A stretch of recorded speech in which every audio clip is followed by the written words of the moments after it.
എബ്രായർ പുസ്തകം എബ്രായ ലേഖനം ചാപ്റ്റർ 13 എബ്രായ ലേഖനം 13-ാം അധ്യായം വേഴ്സ് 12 and 13. 12-ഉം 13-ഉം വാക്യങ്ങൾ. അങ്ങനെ യേശുവും സ്വന്തം രക്തത്താൽ ജനത്തെ വിശുദ്ധീകരിക്കേണ്ടതിന് നഗരവാതിലിന് പുറത്തു വെച്ച് കഷ്ടം അനുഭവിച്ചു. ആകയാൽ നാം അവന്റെ നിന്ന ചുമന്നുകൊണ്ട് പാളയത്തിന് പുറത്ത് അവന്റെ അടുക്കൽ ചെല്ലുക. அவருடைய சிலுவையை சுமக்க வேண்டும் என்பது ஒரு சத்தியம். യേശുവിന്റെ ക്രൂശ് ചുമക്കണം എന്നുള്ളത് ഒരു സത്യമാണ്. அவருடைய இயேசுவின் மரணத்தை நாம் அனுதினமும் எப்பொழுதும் சுமக்க வேண்டும் என்பதை நேற்றைய தினம் தியானித்தோம். യേശുവിന്റെ മരണം നാം ഓരോ ദിവസവും നാം വഹിക്കണം എന്ന് നാം ഇന്നലെ ധ്യാനിക്കുകയുണ്ടായി. Bearing the dying of Jesus. യേശുവിന്റെ മരണം നമ്മുടെ ശരീരങ്ങളിൽ വഹിക്കുക. இங்க நாம் வாசிக்கிறோம் bearing his reproach அப்படின்னு. ഇവിടെ നാം യേശുവിന്റെ നിന്ന ചുമക്കുന്നതിനെ കുറിച്ച് നാം വായിക്കുന്നു. அவருடைய லைஃப்ல நாம் மேனிஃபெஸ்ட் பண்ற விஷயத்துல இந்த விஷயத்துல நாம் ஜீசஸோட லைஃப்ல மேனிஃபெஸ்ட் பண்ணி காமிக்கிறோம். യേശുവിന്റെ ജീവൻ വെളിപ്പെടുത്തുക എന്ന് പറയുമ്പോൾ ഈ ഒരു മേഖലയിലും യേശുവിന്റെ ജീവൻ നാം വെളിപ്പെടുത്തേണ്ടതുണ്ട്. 12வது வசனத்துல யாராருக்குள்ள ரெவலேஷன் கிடைச்சிருக்கோ அவர்கள் தான் 13க்கு போக முடியும். 12ാമത്തെ വാക്യത്തിൽ ആർക്കൊക്കെ വെളിപ്പാട് ലഭിച്ചിട്ടുണ്ടോ അവർക്ക് മാത്രമേ 13ാമത്തെ വാക്യത്തിലേക്ക് മുമ്പോട്ട് പോകുവാനായിട്ട് കഴിയുകയുള്ളൂ. இன்னைக்கு அநேகர் மீன்ஸ் அநேகர் இயேசு கிறிஸ்துவுக்காக நிந்தையை அனுபவிக்க, ஷேம் அனுபவிக்க பயப்படுகிறார்கள். ഇന്ന് അനേകർ യേശു ക്രിസ്തുവിന്റെ നാമത്തിൽ നിന്ന അനുഭവിക്കുവാന് ലജ്ജ തോന്നുന്നവരാണ്, ഭയപ്പെടുന്നവരാണ്. വേഴ്സ് 12 നാം വാസിக்கிறோம். 12ാമത്തെ വാക്യത്തിൽ നാം ഇങ്ങനെ വായിക്കുന്നു. அந்த வேர்ஸ் നാം ജനറലാ നാം പഠിക്കാം, പേഴ്സണലാ നാം പഠിക്കണം. നമുക്ക് ഈ 12ാമത്തെ വാക്യം നാം പൊതുവായി വായിക്കാതെ നാം വ്യക്തിപരമായിട്ട് നമുക്ക് എടുത്ത് ഇത് വായിക്കാം. യേശു தம்முடைய சொந்த இரத்தத்தினாலே என்னை பரிசுத்தம் செய்யும்படியாக நகர வாசலுக்கு புறம்பே நிந்தையோடு பாடுபட்டார். യേശു എന്നെ പരിശുദ്ധനാക്കുന്നതിന് വേണ്ടി യേശുവിന്റെ സ്വന്തം രക്തത്താൽ നഗരവാതിലിന് പുറത്തു വെച്ച് കഷ്ടം അനുഭവിച്ചു. നിന്ദയോടെ ചുമന്നുകൊണ്ട് പാളയത്തിന് പുറത്തേക്ക് അവൻ പോയി. எருசலேமுக்கு வெளியே புறம்பே அவர் நிந்தையோடு அவர் பாடுபட்டார். അവൻ നിന്ന ചുമന്നുകൊണ്ട് പാളയത്തിന്റെ പുറത്ത് പോയി. ஜீசஸ் ஸ்டெப் நம்ம கேட்கிறோம், ஆண்டவரே ஏன் நீங்க outside the gate, why did you suffer outside the gate? അപ്പോൾ യേശുവിനോട് നാം ചോദിക്കുന്നു, യേശുവേ അങ്ങ് എന്തിനാണ് ഈ നഗരവാതിലിന് പുറത്ത് വെച്ച് കഷ്ടം സഹിച്ചത്? அப்ப ஜீசஸ் என்ன சொல்லுவார்? അപ്പോൾ യേശു എന്താണ് പറയുക? விக்டர், உன்னை பரிசுத்தம் செய்யும்படியாக நான் நகர வாசலுக்கு வெளியே புறம்பே பாடுபட்டேன். അപ്പോൾ യേശു പറയും, വിക്ടർ, നിന്നെ പരിശുദ്ധപ്പെടുത്തുന്നതിനായിട്ടാണ് ഞാൻ നഗരവാതിലിന് പുറത്ത് വെച്ച് കഷ്ടം അനുഭവിച്ചത്. ஒவ்வொருத்தரும் நம்ம இப்படி இந்த வேர்ஸை இப்படி எடுத்தா நல்லா இருக்கும். നാം ഓരോരുത്തരും ഈ ഒരു വാക്യം ഈ രീതിയിൽ എടുക്കുകയാണെങ്കിൽ നല്ലതായിരിക്കും. என்னை பரிசுத்தம் செய்யும்படியாக യേശു നഗര വാസലുക്ക് വെളിയെ നിന്ദയോട് പാടുപെട്ടാർ. എന്നെ വിശുദ്ധീകരിക്കേണ്ടതിന് യേശു നഗരവാതിലിന് പുറത്തു വെച്ച് കഷ്ടം അനുഭവിച്ചു. ஒரு வேர்ஸ் ஜோஷுவாவினுடைய புஸ்தகத்தில் வாசித்து நாம் திரும்ப இந்த வசனத்துக்கு வருவோம். നമുക്ക് യോശുവയുടെ പുസ്തകത്തിൽ നിന്ന് ഒരു വാക്യം നോക്കിയ ശേഷം വീണ്ടും നമുക്ക് തിരികെ ഇവിടെ വരാം. യോശുവാവിൻ പുസ്തകം 5ാം அதிகாரம். യോശുവ 5ാം അധ്യായം. അതിൽ നാം 9ാം വസനത്തിൽ இப்படி வாசிக்கிறோம். യോശുവ 5ാം അധ്യായം 9ാമത്തെ വാക്യം. யோசுவாவுடைய லீடர்ஷிப்ல இஸ்ரவேல் ஜனங்கள் போயிட்டு இருக்கும் பொழுது அந்த இடம் கில்கால் என்று ஒரு இடம் பெயரிடப்பட்டது. അവിടെ യോശുവ അങ്ങനെ യാത്ര ചെയ്യുമ്പോൾ അവിടെ ഗിൽഗാൽ എന്ന ഒരു സ്ഥലത്തെ കുറിച്ച് നാം അവിടെ വായിക്കുന്നു. 9ാം വസനത്തെ വാസിக்கிறோம். അവിടെ 9ാമത്തെ വാക്യം, യഹോവ യോശുവയോട്, ഇന്ന് ഞാൻ മിസ്രയീമിന്റെ നിന്ന നിങ്ങളിൽ നിന്ന് ഉരുട്ടിക്കളഞ്ഞിരിക്കുന്നു എന്ന് അരുളി ചെയ്തു. അതുകൊണ്ട് ആ സ്ഥലത്തിന് ഇന്ന് വരെ ഗിൽഗാൽ എന്ന് പേർ പറയുന്നു. அந்த இடத்தினுடைய ஒரு முக்கியத்துவம் என்னவென்றால், எகிப்தின் நிந்தையை உங்கள் மேல் இராதபடிக்கு புரட்டி போட்டேன். അവിടെ ആ സ്ഥലത്തിന്റെ പ്രത്യേകത മിസ്രൈമിന്റെ നിന്ന നിങ്ങളിൽ നിന്ന് ഉരുട്ടിക്കളഞ്ഞിരിക്കുന്നു എന്നാണ്. அதாவது இஸ்ரவேலர்கள் 430 வருஷமா எகிப்தின் அடிமைத்தனத்தில் இருந்தார்கள். ഈ ഇസ്രായേൽ മക്കൾ 430 വർഷം ഈ മിസ്രൈം അടിമത്തത്തിലായിരുന്നു. பார்வோனுடைய அடிமைத்தனத்தில் இருந்தார்கள். ഫറവോന്റെ അടിമത്തത്തിലായിരുന്നു അവർ. அது அந்த நிந்தைக்கு பேர் எகிப்தின் நிந்தை. ആ നിന്ദയുടെ പേര് അത് മിസ്രൈമ്യ നിന്ന എന്നാണ്. இந்த நிந்தையோடு கூட அவர்கள் கானானுக்கு செல்லாதபடிக்கு ஒரு ஸ்தலத்தில் அவர்களுக்கு விருத்த சேதனம் பண்ணப்பட்டது. ഈ ഒരു നിന്നയോടെ അവർ കനാനിലേക്ക് പോകുന്നതിന് മുമ്പ് അതിന് പകരമായിട്ട് ഒരു സ്ഥലത്ത് വെച്ച് അവർക്ക് പരിച്ഛേദന ഏൽക്കേണ്ടി വന്നു. நாம் verse 7 and 8 கூட வாசிக்கிறோம். 7-8 വാക്യങ്ങളിൽ നാം അത് വായിക്കുന്നു. யோசுவா அவர்களை விருத்த சேதனம் பண்ணினான்னு வாசிக்கிறோம். യോശുവ അവരെ പരിച്ഛേദന ചെയ്തു എന്ന് നാം അവിടെ വായിക്കുന്നു. அந்த இடம் கில்கால். ആ സ്ഥലമാണ് ഗിൽഗാൽ. அந்த விருத்த சேதனம் பண்ணப்பட்டதனுடைய ரீசன் முகாந்திரம் என்னவென்றால் எகிப்தின் நிந்தையை புரட்டி போடும்படிக்கு. അവിടെ അവരെ പരിച്ഛേദന ചെയ്ത് നിന്ന നീക്കിയ ആ സ്ഥലം ഗിൽഗാൽ. അവിടെ എന്തിനാണ് അത് ചെയ്തത്? മിസ്രൈമിന്റെ നിന്ന നീക്കിക്കളയുന്നതിനായിട്ട്. ஓகே, இதை நாம் ஆராய்ச்சி பண்ண வேண்டாம். നാം ഇതിനെക്കുറിച്ച് കൂടുതൽ ചിന്തിക്കേണ്ട ആവശ്യമില്ല. இந்த இடத்துல ஒரு வார்த்தையை நாம் பார்க்கிறோம். ഇവിടെ നാം ഒരു വാക്യം നമുക്ക് നോക്കാം. எகிப்தின் நிந்தையை புரட்டி போடும்படிக்கு. മിസ്രൈമിന്റെ നിന്ന നീക്കിക്കളയുന്നതിനായിട്ട്, ഉരുട്ടിക്കളയുന്നതിനായിട്ട്. ஓகே, நாம் ஹீப்ரூஸ் சாப்டர் 13 நாம் திரும்புவோம். നമുക്ക് എബ്രായ ലേഖനം 13 അധ്യായത്തിലേക്ക് തന്നെ തിരികെ വരാം. Hebrews chapter 13 verse 12. എബ്രായ ലേഖനം 13 അധ്യായത്തിന്റെ 12 വാക്യം. அந்த வேர்ஸை சற்று நான் மாற்றி வாசிக்க விரும்புகிறேன். ഞാൻ ആ വാക്യത്തെ അല്പം വ്യത്യാസപ്പെടുത്തി വായിക്കട്ടെ. இயேசு தன்னுடைய சொந்த இரத்தத்தினாலே, യേശു തന്റെ സ്വന്തം രക്തത്താൽ என்னுடைய எகிப்தின் நிந்தையை புரட்டி போடும்படிக்கு நகர வாசலில் புறம்பே பாடுபட்டார். എന്റെ മിസ്രൈമ്യ നിന്ന ഉരുട്ടിക്കളയുന്നതിനായിട്ട് നഗരവാതിലിന് പുറത്തു വെച്ച് കഷ്ടം അനുഭവിച്ചു. எருசலேமுக்கு வெளியே என்றால் நிந்தை, ஷேம்ஃபுல் சஃபரர் அவர். അവിടെ ഈ മിസ്രൈമ്യ നിന്ന നഗരവാതിലിന് പുറത്തു വെച്ച് അത് വളരെ ലജ്ജാകരമായ നിന്നയാണ്. ஒரு தேசாந்திர ஒரு குற்றவாளியாக அவர் பாடுபட்டார். അവിടെ ഒരു കുറ്റാളിയായി നാട് കടത്തപ്പെട്ടവനായിട്ട് യേശു ആ നിന്ന വഹിച്ചു. ஆசாரியர்கள் பரிசேயர்களுடைய யூதர்களுடைய பார்வையில் ஜெருசலேம் ஒரு ஹோலி சிட்டி.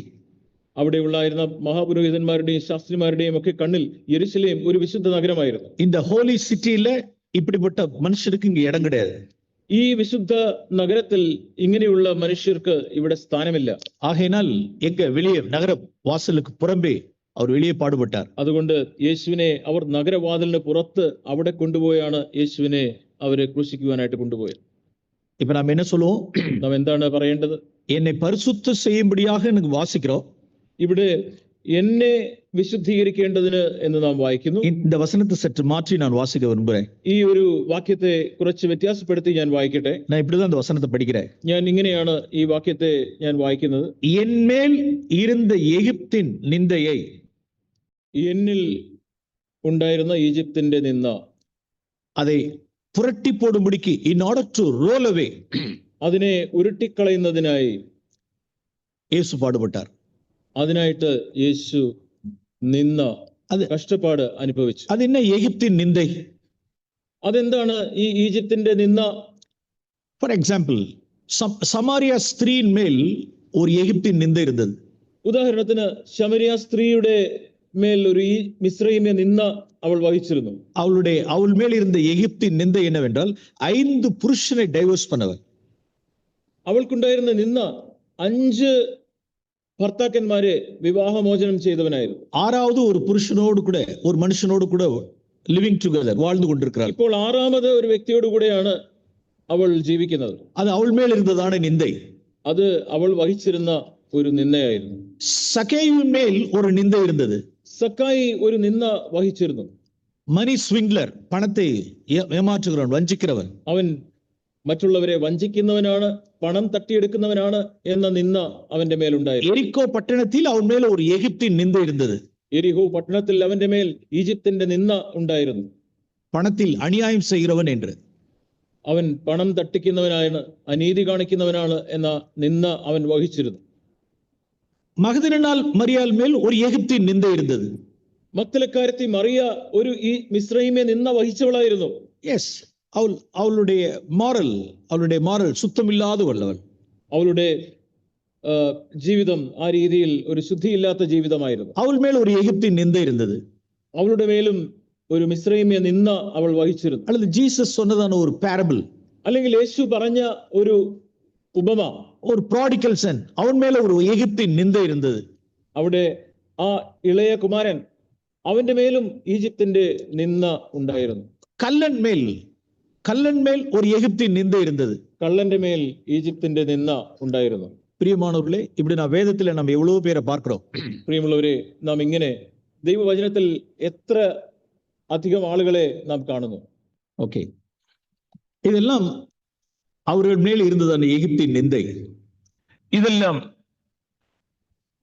അവരുടെ മേലുണ്ടായിരുന്ന മിസ്രൈമ്യ നിന്നയായിരുന്നു. நான் 21 வயசுல ரட்சிக்கப்பட்டேன். ഞാൻ 21 വയസ്സുള്ളപ്പോഴാണ് രക്ഷയുടെ അനുഭവം എനിക്കുണ്ടായത്. என்னுடைய 21 வயதுக்கு முன்னால என் மேல் இருந்த எகிப்தின் நிந்தை இன்னதென்று நான் அறிவேன். എനിക്ക് 21 വയസ്സിന് മുമ്പ് എന്റെ മേലുണ്ടായിരുന്ന മിസ്രൈമ്യ നിന്ന എന്താണെന്ന് എനിക്കറിയാം. என் மேல் இருந்த எகிப்தின் நிந்தை என் மனைவிக்கு தெரியுமான்னு தெரியாது. എന്റെ മേലുണ്ടായിരുന്ന മിസ്രൈമ്യ നിന്ന എന്താണെന്ന് എന്റെ ഭാര്യയ്ക്ക് അറിയുമോ എന്ന് എനിക്കറിയില്ല. என்னுடைய பிள்ளைகளுக்கு தெரியுமா? தெரியாது. എന്റെ മക്കൾക്കറിയാമോ? അവർക്കും അറിയില്ല. என்னுடைய சர்ச்சில் உள்ள விசுவாசிகளுக்கு தெரியுமா? தெரியாது. എന്റെ സഭയിലുള്ള വിശ്വാസികൾക്ക് അറിയാമോ? അവർക്കും അറിയില്ല. எஸ், அந்த எகிப்தின் நிந்தை என்னாச்சு? ആ ഈജിപ്തിന്റെ നിന്ന അതിനെന്ത് സംഭവിച്ചു? என்னுடைய எகிப்தின் நிந்தையை புரட்டி போடும்படிக்கு இயேசு கிறிஸ்து நிந்தையானார். എന്നിൽ ഉണ്ടായിരുന്ന ആ മിസ്രൈമ്യ നിന്നയെ ഉരുട്ടിക്കളയുന്നതിനായിട്ട് യേശു എനിക്ക് വേണ്ടി നിന്നയായി തീർന്നു. அப்ப நான் அவரை பார்க்கிறப்ப நம்ம எவ்வளவு நன்றியில் உள்ளவர்களா இருக்கணும். അങ്ങനെ ഉള്ള യേശുവിനെ കാണുമ്പോൾ ഞാൻ എത്രയധികം നന്ദിയുള്ളവനായിരിക്കണം. இயேசுவே, என்னுடைய 21 வயதுக்கு முன்னால் என் மேல எவ்வளவு நிந்தையை நான் சுமந்தவனா இருந்தேன். യേശുവേ, എന്റെ 21 വയസ്സിന് മുമ്പ് ഞാൻ എത്രയധികം നിന്ന വഹിച്ചവനായിരുന്നു. எவ்வளவு கீழ்ப்படியாதவனாய், ഞാൻ എത്ര അധികം അനുസരണമില്ലാത്തവനായിരുന്നു, കീഴ്പ്പെടാത്തവനായിരുന്നു. മനസ്സും മാംസവും വിരുമ്പിനവുകളെ ചെയ്തവനായി, ഞാൻ എന്റെ മനസ്സും എന്റെ ജഡത്തിന്റെയും ഇഷ്ടങ്ങൾക്ക് വികാരങ്ങൾക്ക് അനുസരണമായി ജീവിച്ചവനാണല്ലോ. இந்த உலக வழக்கத்துக்கு ஏற்றபடி நடக்கிறவனாய், ഈ ലോകത്തിന്റെ മൂല്യങ്ങൾക്ക് അനുസരിച്ച് ഞാൻ ജീവിച്ചവനായിരുന്നല്ലോ. பொய் சொல்லுகிறவனாய், ഞാൻ ഭോഷ്ക് പറയുന്നവനായിരുന്നല്ലോ. எதிர்க்கிறவனாய், ഞാൻ എതിർക്കുന്നവനായിരുന്നല്ലോ. அடிக்கிறவனாய், ഞാൻ മറ്റുള്ളവരെ അടിക്കുന്നവനായിരുന്നല്ലോ. எவ்வளவு நிந்தைகள், എത്രയധികം നിന്ദകൾ. அந்த நிந்தையெல்லாம் இப்ப என்னாச்சு? இப்ப ആ നിന്ദകൾ എല്ലാം എന്ത് സംഭവിച്ചു? നിന്ദകൾക്ക് எஸ், ஜீசஸை நான் பார்க்கும் பொழுது, ഞാൻ യേശുവിനെ കാണുമ്പോൾ என்னுடைய நிந்தையை நாம் ஒவ்வொருவருடைய எகிப்தின் நிந்தையை புரட்டி போடும்படிக்கும் இயேசு கிறிஸ்து நகர வாசலுக்கு அவர் நிந்தையானார். എന്റെയും നിന്റെയും നമ്മുടെ ഓരോരുത്തരുടെയും ആ മിസ്രൈമ്യ നിന്ന ഉരുട്ടിക്കളയുന്നതിനാണ് നഗരവാതിലിന് പുറത്ത് യേശു എനിക്ക് വേണ്ടി നിന്നയായി തീർന്നത്. அவர் எந்த அளவுக்கு நிந்தையானார் என்றால், എത്രയധികം യേശു ആ നിന്ന വഹിച്ചു എന്ന് നിങ്ങൾക്കറിയാമോ? ஆக்ட்ஸ் சாப்டர் 2, അപ്പോസ്തല പ്രവൃത്തികൾ 2-ാം അധ്യായം. அது பாஸ்ஓவர் சீசன், பஸ்காவினுடைய காலம். അത് പെസഹായുടെ കാലമായിരുന്നു. அப்போஸ்தலர் நடபடிகள் 2-ஆம் அதிகாரம், അപ്പോസ്തല പ്രവൃത്തികൾ 2-ാം അധ്യായം வேர்ஸ் 5 வாசிக்கிறோம். 5-ാമത്തെ വാക്യം. சகல தேசத்திலும் இருந்து வந்த தேவ பக்தியுள்ள யூதர்கள் அன்னைக்கு ஜெருசலேம்ல இருந்தாங்க. സകല ജാതികളിൽ നിന്നും അന്ന് ദൈവഭക്തിയുള്ള ആളുകൾ യെരുശലേമിൽ വന്ന് പാർത്തിരുന്നു. ஏன் அப்படின்னா பாஸ்ஓவருக்காக. കാരണം പെസഹായിക്കായിട്ട് അവരവിടെ വന്നതാണ്. அது மாத்திரம் இல்ல, கீழே வாசிக்கிறோம், 9ஆம் வசனத்தில் வாசிக்கிறோம். അത് മാത്രമല്ല, 9-ാമത്തെ വാക്യത്തിൽ ഇപ്രകാരം വായിക്കുന്നു. 9, 10, 11 വാസിக்கிறோம். 9, 10, 11 പർത്തരും മേദ്യരും ഏലാമ്യരും മെസൊപ്പൊത്താമ്യയിലും യഹൂദിയയിലും കപ്പദോക്കിയയിലും പൊന്തോസിലും ആസിയിലും ഫ്രുഗ്യയിലും പംഫുല്യയിലും ഇസ്രയേലിലും കുറേനയ്ക്ക് ചേർന്ന ലിബ്യ പ്രദേശങ്ങളിലും പാർക്കുന്നവരും റോമയിൽ നിന്ന് വന്ന് പാർക്കുന്നവരും യഹൂദന്മാരും യഹൂദ മതാനുസാരികളും ക്രേത്യരും അറബിക്കാരുമായ നാം இவ்வளவு ஜாதி ஜனங்கள் மத்தியில அன்னைக்கு டாக் ஆஃப் எருசலேம் சிட்டி என்ன அப்படின்னா, ഇത്രയും ആളുകളുടെ മധ്യത്തിൽ അന്ന് യെരുശലേം പട്ടണത്തിലുള്ള സംസാര വിഷയം എന്തായിരുന്നു എന്നറിയാമോ? ஆச்சரியமா இருக்கு. 9, 10 எவ்வளவு தேசத்தில் உள்ளதான ஜனங்கள், എത്രയധികം സ്ഥലത്തു നിന്നുള്ള ആളുകളാണ് ഇവിടെ വന്നിരിക്കുന്നത്. தேவபக்தி உள்ள யூதர்கள் அன்னைக்கு இருந்தாங்க. അവിടെ ദൈവഭക്തിയുള്ള യഹൂദന്മാർ അവിടെ ഉണ്ടായിരുന്നു. அன்னைக்கு என்ன டாக் ஆஃப் த சிட்டி அப்படின்னா, അവിടെ പട്ടണത്തിലെ സംസാര വിഷയം ഇതായിരുന്നു. நாசரேத்தூர் இயேசு, നസ്രേത്തിൽ നിന്നുള്ള യേശു ஒரு கொலைபாதகனாய், ஒரு தேசாந்தர குற்றவாளியாய், நிந்தை சுமந்தவராய் பாளையத்துக்கு வெளியே சிலுவையில் பாடுபட்டார். നസ്രേത്തിൽ നിന്നുള്ള യേശു ഒരു രാജ്യാന്തര കുറ്റവാളിയായി, ഒരു കൊലപാതകനായി ഇതാ നഗരവാതിലിന്റെ പുറത്ത് അവനെ ക്രൂശിക്കുവാനായിട്ട് കൊണ്ടുപോകുന്നു. பிதா எந்த அளவுக்கு தன்னுடைய குமாரனை அப்படி வச்சிட்டார் அப்படின்னா, எல்லாருக்கும் முன்பாக எல்லா தேசத்தாருக்கும் தெரியும்படிக்கு என்ன செஞ்சிட்டார் அப்படின்னா, அவரை நிந்தையாக்கி வச்சார். പിതാവ് തന്റെ പുത്രനെ എല്ലാ ദേശത്തിലുള്ള ആളുകളുടെയും മുമ്പിൽ ഒരു നിന്നാപാത്രമാക്കി മാറ്റി. அவர் பிறந்தது எங்க அப்படின்னா, എവിടെയാണ് ജനിച്ചത്? பெத்லஹேம்ல பிறந்தார். ബെത്ലഹേമിലാണ് ജനിച്ചത്. அது எங்க? ஒரு மாட்டுக்கொட்டையில பிறந்தார். എവിടെയാണ് ബേത്ലഹേമിൽ ജനിച്ചത്? ഒരു പുൽത്തൊട്ടിയിൽ ജനിച്ചു. அதாவது மரித்தது பெரிய கிரேட் சிட்டியில மரித்தார். വലിയ പട്ടണത്തിലാണ് മരിച്ചത്. ஆனா பிறந்தது ஒரு ஸ்மால், ஒரு சாதாரண, ஒரு இன்சிக்னிஃபிகன்ட் பிளேஸ்ல அவர் பிறந்தார். എന്നാൽ വളരെ അപ്രധാനമായ അറിയപ്പെടാത്ത ഒരു ഇടത്തിലാണ് യേശു ജനിച്ചത്. ஒரு கால் அவர் மரிச்சிருந்தது ஒரு இன்சிக்னிஃபிகன்ட் பிளேஸ்ல இருந்திருந்த பிரச்சனை இல்ல. ഒരു അറിയപ്പെടാത്ത സ്ഥലത്തായിരുന്നു യേശു മരിച്ചതെങ്കിൽ അത്രയും ബുദ്ധിമുട്ടുണ്ടാകുമായിരുന്നില്ല. ஆனா எந்த அளவுக்கு அப்படின்னா he died in a great city. എന്നാൽ വലിയൊരു പട്ടണത്തിലാണ് യേശു മരിച്ചത്. அது எப்படின்னா எல்லா தேசத்தார் இருக்கையில, അത് എല്ലാ ദേശത്തിലുള്ള ആളുകളും കാണുക അവരുടെ സാന്നിധ്യത്തിൽ. நிறைய பேர் சொல்லி இருந்திருப்பாங்க, இவர் கிறிஸ்து மெஸ்ஸியான்னு சொன்னாங்களே, ஒரு ப்ராஃபிட் சொன்னாங்களே. അനേക ആളുകൾ അപ്പോൾ പറഞ്ഞിട്ടുണ്ടാവും, ഇദ്ദേഹം മശിഹ എന്ന് പറഞ്ഞല്ലോ, പ്രവാചകൻ എന്ന് പറഞ്ഞല്ലോ, ക്രിസ്തു എന്ന് പറഞ്ഞല്ലോ. இப்ப கள்ளர்களில் ஒருவராக எண்ணப்பட்டிருக்கிறாரே. ഇപ്പോഴിതാ കള്ളന്മാരോടൊപ്പം ഒരു ദുർമാർഗക്കാരനായിട്ട് അവനെ ക്രൂശിക്കുന്നല്ലോ. அப்ப பார்த்தவர்கள் என்ன சொல்லி இருந்திருப்பாங்க, என்ன பேசி இருந்திருப்பாங்க? അപ്പോൾ കണ്ടവരൊക്കെ എന്തായിരിക്കും അവര് പറഞ്ഞിട്ടുണ്ടാവുക? நம்மளுடைய ஆசாரியர்களும் நம்மளுடைய பரிசேயர்களும் ஆதி முதற்கொண்டு சொல்லி கொண்டு வந்தார்கள். നമ്മുടെ മഹാപുരോഹിതന്മാരും പരീശന്മാരും ഒക്കെ ആരംഭം മുതൽ ഇവൻ തട്ടിപ്പുകാരനാണെന്ന് പറഞ്ഞിട്ടുണ്ട്. இவன் பிசாசுனுடைய தலைவனாகிய ബേൽസെബൂலை கொண்டு ഇവൻ செஞ்சுக்கிட்டு இருக்கான். ഇവൻ പിശാചിന്റെ തലവനായ ബേൽസെബൂൽ മൂലമാണ് ഇവൻ ഈ കാര്യങ്ങളൊക്കെ ചെയ്തുകൊണ്ടിരിക്കുന്നത്. ഇവൻ ചെയ്യുന്നതെല്ലാം ചില മാജിക്സ് എല്ലാമേ. ഇവൻ ചെയ്യുന്നതെല്ലാം ചില മാജിക്കുകളാണ്. இப்ப எல்லாரும் இன்னைக்கு கவர்மெண்ட் இன்னைக்கு கண்டுபிடிச்சிருச்சு. இன்னைக்கு ഇപ്പോൾ ഇത് ഗവൺമെന്റിന് മനസ്സിലായി. ரோமன் கவர்மெண்ட் இன்னைக்கு கண்டுபிடிச்சிருச்சு. റോമ ഗവൺമെന്റിന് ഇത് മനസ്സിലായിരിക്കുന്നു. അവൻ ഉണ്മയാകவே ക്രിസ്തുവാ இருந்தால் ഇറങ്ങട്ടോ. അവൻ യഥാർത്ഥത്തിൽ ക്രിസ്തുവാണെങ്കിൽ ഈ ക്രൂസിൽ നിന്ന് താഴേക്ക് ഇറങ്ങട്ടെ. ദീർഘദരിസിയാ இருந்தால் ഇറങ്ങട്ടോ. പ്രവാചകനാണെങ്കിൽ താഴേക്ക് ഇറങ്ങട്ടെ. രാജാവാ இருந்தாൽ ഇറങ്ങട്ടോ. രാജാവാണെങ്കിൽ ഇറങ്ങി വരട്ടെ. പ്രിയമാനവர்களே, ക്രിസ്തു ഇറങ്ങல. പ്രിയമുള്ളവരെ, ക്രിസ്തു താഴേക്ക് ഇറങ്ങിയില്ല. ഇറങ്ങല. അവൻ ഇറങ്ങിയില്ല. அவர் சிலுவையிலிருந்து இறங்கி இருந்தாருன்னா எனக்கும் உங்களுக்கு രക്ഷ இல்ல. അവിടെ ആ കർത്താവ് ആ ക്രൂശിൽ നിന്ന് താഴേക്ക് ഇറങ്ങുകയായിരുന്നെങ്കിൽ എനിക്കും നിങ്ങൾക്കും രക്ഷ ലഭിക്കുമായിരുന്നില്ല. അണ്ടർവിയറോട് നിന്ദയോട് തൊങ്ങിനാർ. അവിടെ അടിവസ്ത്രം മാത്രം ധരിച്ച് നിന്ന വഹിച്ചുകൊണ്ട് ആ ക്രൂശിൽ തൂങ്ങിയത് എനിക്കും നിനക്കും വേണ്ടിയാണ്. പോകുന്നവர்கள் വരുകളെല്ലാം കാറി തുപ്പുനാங்க. അവിടെ ഇതാ വഴിപോക്കരെല്ലാം യേശുവിന്റെ മേൽ കാറി തുപ്പുകയാണ് ചെയ്തത്. ഇவ்வளவு നാட்களாய் എങ്ങളെ ഏമാത്തിട്ടാ ഇരുന്ന നീ. ഇത്രയും നാൾ നീ ഞങ്ങളെ വഞ്ചിച്ചു അല്ലേ? നീ ക്രിസ്തുവിനെ ഇറങ്ങുമേ. നീ ക്രിസ്തുവാണോ? അങ്ങനെയാണെങ്കിൽ ഇറങ്ങു മനുഷ്യ താഴേക്ക്. കാരി തുപ്പരുത്. അവര് കാർക്കിച്ച് അവന്റെ മേൽ തുപ്പി. തലയെ തുലിക്കിനാர்கள். അവർ അവരെ അസറ്റ് ചെയ്തു, അവനെ നിന്ദിച്ചു. പ്രിയമാനവர்களே, இப்படிதான் நகர வாசலுக்கு வெளியே அவர் பாடுபட்டார். പ്രിയമുള്ളവരെ, ഇങ്ങനെയാണ് നഗരവാതിലിന് പുറത്ത് യേശു പാടുപെട്ടത്. ഇത് നമുക്ക് റെവലേഷനാ இருக்கணும். ഇത് നമുക്ക് വെളിപ്പാടായി നാം അത് മനസ്സിലാക്കണം. ഇപ്പൊ നാം വാസിப்போம் ഹീബ്രൂസ് ചാപ്റ്റർ 13. എബ്രായ ലേഖനം 13-ാം അധ്യായം നമുക്ക് വായിക്കാം. അവരുടെ அந்த പുറമ്പേ പാടുപെട്ടത് മാത്രമല്ല, യേശു ആ പുറത്ത് പാളയത്തിന് പുറത്ത് പാടുപെട്ട കാര്യം മാത്രമല്ല, അവർ ആരംഭത്തിലിരുന്ന് അവർ പിറപ്പ് മുതൽ അവർ കല്ലറയിലെ കൊണ്ട് വയ്ക്കിற വരയ്ക്കും, താൻ ജനിച്ചത് മുതൽ തൻ കല്ലറയിലേക്ക് തന്നെ കൊണ്ടുപോകുന്നത് വരെ. அந்த வார்த்தையை நான் வாசிப்போம். மத்தேயு எழுதின சுவிசேஷம் 27-ാം அதிகாரம். മത്തായി 27-ാം അധ്യായത്തിൽ നിന്ന് നമുക്ക് ആ വാക്യം നോക്കാം. அவருடைய ஜனங்கள் என்ன செய்யல அப்படின்னு ஆசாரியர்கள் பரிசேயர்கள் இயேசு அப்படிங்கிற வார்த்தையை கூட வாயால சொல்லல. அவங்க അവിടെ ഉണ്ടായിരുന്ന ആ മഹാപുരോഹിതന്മാരും ശാസ്ത്രിമാരും ഒന്നും യേശു എന്നുള്ള ആ വാക്ക് പേര് പോലും ഉച്ചരിക്കുവാൻ മുതിരുമായിരുന്നില്ല. Matthew chapter 27 verse 62. മത്തായി 27-ാം അധ്യായത്തിന്റെ 62-ാമത്തെ വാക്യം. ഒരുക്കനാളിന്റെ പിറ്റേ ദിവസം മഹാപുരോഹിതന്മാരും പരീശന്മാരും പീലാത്തോസിന്റെ അടുക്കൽ ചെന്നുകൂടി, യജമാനനെ, ആ ചതിയൻ ജീവനോടിരിക്കുമ്പോൾ. என்ன சொன்னாங்க அப்படின்னா எத்தன் சதியன். അവിടെ ചതിയൻ, വഞ്ചകൻ എന്നാണ് യേശുവിനെ വിളിച്ചത്. அந்த இயேசு அப்படிங்கிற வாயில் வார்த்தையை கூட சொல்லல. യേശു എന്നുള്ള ആ പേര് പറയുവാൻ പോലും അവർക്ക് മടിയായിരുന്നു. அந்த அளவுக்கு அவர்கள் இயேசுவை என்ன செய்தார்கள் அப்படின்னா அவரை அவ்வளவாய் பகைத்தார்கள். അത്രയധികം യേശുവിനെ അവർ വെറുത്തിരുന്നു. அந்த எத்தன் உயிரோடு இருக்கும் பொழுது, ആ ചതിയൻ ജീവനോട് ഇരിക്കുമ്പോൾ. മറുപടിയും വാസിக்கிறோம். വേഴ്സ് 64 വാസിக்கிறோം. വീണ്ടും നാം 64-ാമത്തെ വാക്യത്തിൽ വായിക്കുന്നു, അതുകൊണ്ട് അവന്റെ ശിഷ്യന്മാർ ചെന്ന് അവനെ മോഷ്ടിച്ചിട്ട് അവൻ മരിച്ചവരുടെ ഇടയിൽ നിന്ന് ഉയർത്തെഴുന്നേറ്റു എന്ന് ജനത്തോട് പറയുകയും ഒടുവിലത്തെ ചതിവ് മുമ്പിലത്തേതിലും വിഷമമായി തീരുകയും ചെയ്യാതിരിക്കേണ്ടതിന് 3-ാം നാൾ വരെ കല്ലറ ഉറപ്പാക്കുവാൻ കൽപ്പിക്കുക എന്ന് പറഞ്ഞു. അപ്പൊ കല്ലറയിൽ കൊണ്ടുവന്ന് വയ്க்கிற വரைக்கும் என்ன இருக்கு அப்படின்னா அவர் மேல் நிந்தை இருக்கு.